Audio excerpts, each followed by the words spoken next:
Before we begin, imagine losing your job in just 5 minutes. Even after sacrificing everything for your child. But what if that unfair decision became the beginning of a billionaire? CEO's downfall. Today's story is packed with shocking twists, emotional moments, and a powerful lesson about justice.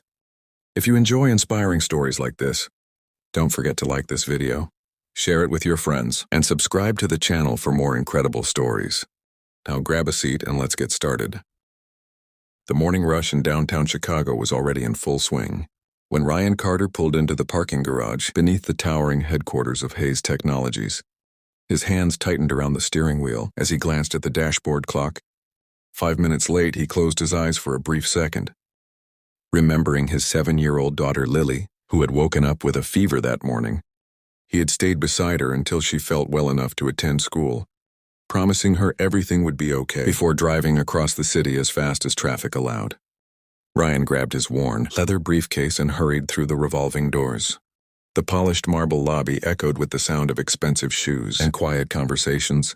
Employees carrying coffee cups glanced at him before quickly looking away. Everyone knew the company's strict culture. Even a small mistake could have serious consequences.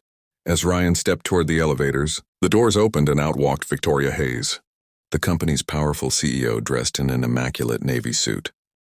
She moved with absolute confidence, followed by several senior executives. The entire lobby seemed to fall silent as she stopped directly in front of Ryan. "You're late," she said coldly, her voice carrying across the room. Ryan took a respectful breath. "I'm sorry, Miss Hayes. My daughter was sick this morning. I got her to school as quickly as I could before coming here." Victoria didn't blink.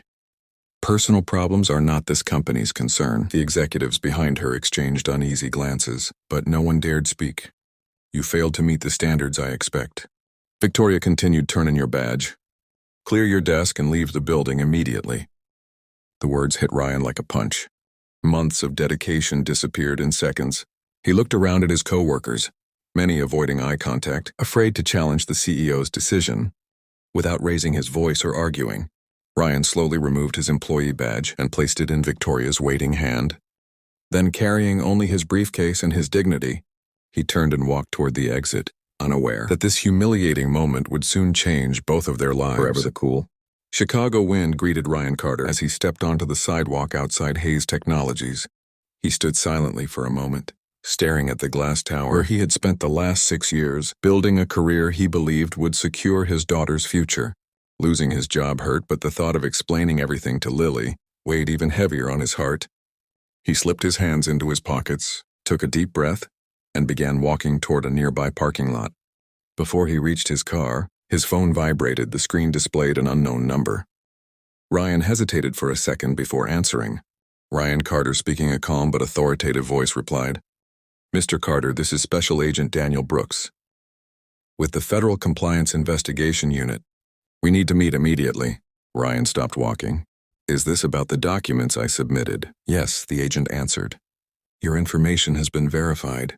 We now have enough evidence to move forward, but we need your final statement before taking action." Ryan looked back at the towering headquarters. Just minutes earlier, he had been publicly humiliated inside that building. Now fate seemed to be turning in an unexpected direction. "Where do you want to meet?" Ryan asked. "Liberty Cafe. 3 blocks east, 15 minutes. "I'll be there." Ryan ended the call and quietly placed the phone back into his pocket. He wasn't smiling, nor did he feel any sense of revenge. Instead, he felt relief.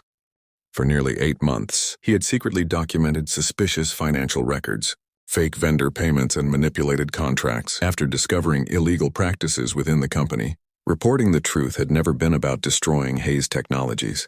It had been about protecting honest employees and doing what was right. He started his car and drove toward the cafe, unaware that within the next few hours, the evidence he carried would trigger an investigation powerful enough to shake one of America's largest technology companies to its core.